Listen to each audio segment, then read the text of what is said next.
नमस्कार, बहुत स्वागत है आप सभी का। न्यूज 18 का डिजिटल प्लेटफॉर्म देख रहे हैं आप। मैं हूं आपके साथ पूजा सचदेवा।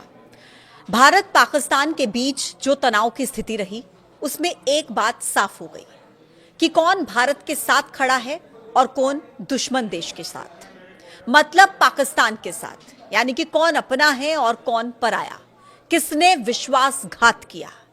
तुर्की और अजरबैजान, ये दो ऐसे देश हैं जिन्होंने खुलकर पाकिस्तान का समर्थन किया। और यह समर्थन सिर्फ बयानों से, यानी कि सिर्फ शब्दों से नहीं था, यह समर्थन हथियारों से भी था, यह समर्थन ड्रोन से भी था। इंटरनेशनल बॉर्डर और एलओसी पर लगभग 300-400 ड्रोन्स के साथ हमले की कोशिश की गई और ये ड्रोन मेड इन टर्की थे। हालांकि इन दोनों ही देशों के व्यापारिक संबंध भारत के साथ बहुत अच्छे रहे हैं। तुर्की के साथ तो भारत ने हमेशा दोस्ती भी निभाई है, फिर चाहे वो कोरोना काल हो या फिर तुर्की में भूकंप से हाहाकार।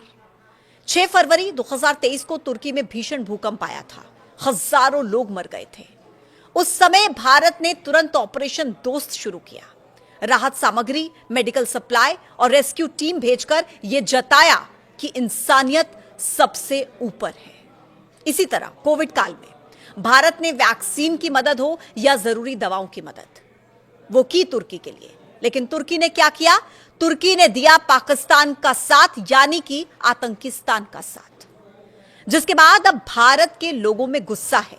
लोग टर्की और अजरबैजान का बायकॉट कर रहे हैं, जिसका खामियाजा तुर्की और अजरबैजान को भुगतना पड़ेगा। पिछले कुछ सालों में भारी संख्या में भारतीय पर्यटकों ने घूमने के लिए टर्की को चुना। साल 2023 में करीब 2,74,000 भारतीय नागरिक तुर्की गए थे। साल 2024 में तुर्की जाने वाले भारतीय पर्यटकों का यह आंकड़ा बढ़ गया और 3.5 लाख तक पहुंच गया, जिससे तुर्की को $291.6 मिलियन की आमदनी हुई, $291.6 मिलियन।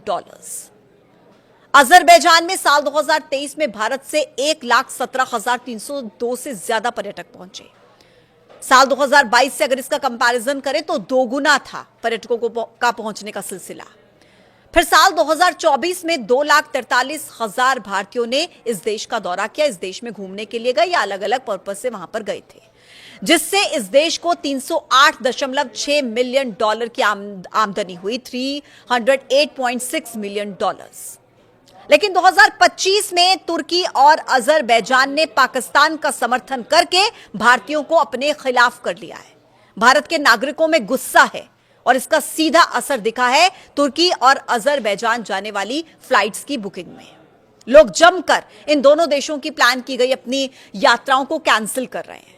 ट्रैवल वेबसाइट मेक माई ट्रिप के हिसाब से इन दोनों ही देशों के लिए बुकिंग में करीब 60% की गिरावट आई है और कैंसिलेशंस भी बढ़ गए हैं। हालांकि आपको पता है कि तुर्की को अभी से इसका खतरा हो रहा है कि अगर भारत के लोगों ने बॉयकॉट किया तो बड़ा नुकसान हो जाएगा, अर्थव्यवस्था में बड़ा नुकसान हो जाएगा, आमदनी में बड़ा नुकसान हो जाएगा। और इसीलिए टर्की पर्यटन विभाग की तरफ से एक लेटर जारी किया गया।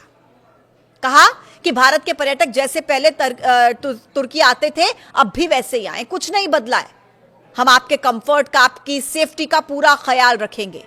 लेकिन भारत के लोग कह रहे हैं नहीं, हम नहीं आएंगे। और सोशल मीडिया पर आप देखिए, boycott Turkey, boycott Azerbaijan, boycott Turkey and Azerbaijan, ये सब कुछ वहां पर आपको देखने को मिलेगा। ये एक आप देखिए अभियान सा चल रहा है। तुर्की के साथ भारत का बड़ा कारोबार है। भारत और तुर्की एक दूसरे से कई जरूरी सामान खरीदते हैं, बेचते हैं। भारत के व्यापार आंकड़ों को अगर आप देखेंगे तो आपको यह पता चलेगा कि अप्रैल 2024 से फरवरी 2025 तक भारत ने तुर्की को $5.2 अरब, यानी कि करीब 45,000 करोड़ रुपए का सामान निर्यात किया है। अगर आयात की बात करें तो तुर्की से भारत ने अप्रैल 2024 से फरवरी 2025 तक $2.84 अरब, यानी कि करीब 24.4 हजार करोड़ रुपए का सामान आयात किया था। ऐसे व्यापारिक रिश्ते हैं, उसके बाद भी टर्की ने समर्थन किस देश का किया? आतंक के आका पाकिस्तान का। पाकिस्तान को टर्की ने मिसाइल से लेकर ड्रोन तक देने में मदद की थी और यही भारतीयों को विश्वासघात जैसा लगा। लेकिन आप जरा सोचिए कि 50 से ज्यादा इस्लामिक मुल्क होने के बाद भी आखिर टर्की और अजरबैजान ने ही क्यों पाकिस्तान का समर्थन किया? सीधे शब्दों में आपको समझाएंगे।